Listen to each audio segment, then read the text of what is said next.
806 Bagyong Uwan. Medyo malakas na dito sa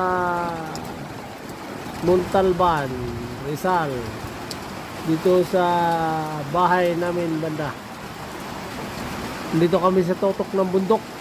Ewan ko sa baba kung ano nangyari. So, naririnig nyo naman yung patak ng ulan, saka hangin. Medyo malakas na naman siya ng konti, pero hindi naman siya kalakasan, yung normal lang. Pero yung ulan, lalakas, hina, lalakas, hina. So guys, ingat-ingat na lang tayo sa Bagyong Uwan. Ano?